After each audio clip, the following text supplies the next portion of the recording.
Hey guys, in this video I'm going to show you how to fix WhatsApp notification sound problem. Open settings and scroll down and find your WhatsApp app.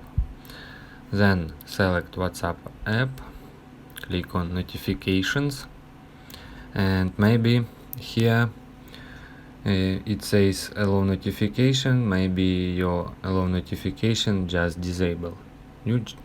You should click to enable. Second way, maybe your allow notifications is enable but your sounds is disable.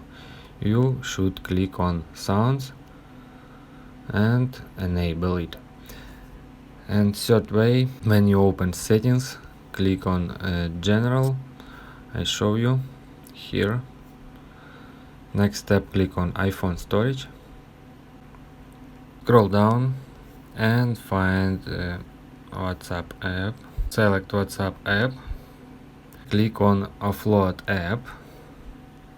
On pop-up menu, click on offload app. Wait some time. Here click on reinstall app. If you guys have any questions, let us know at the comment below. If not, don't forget to like and don't forget to subscribe.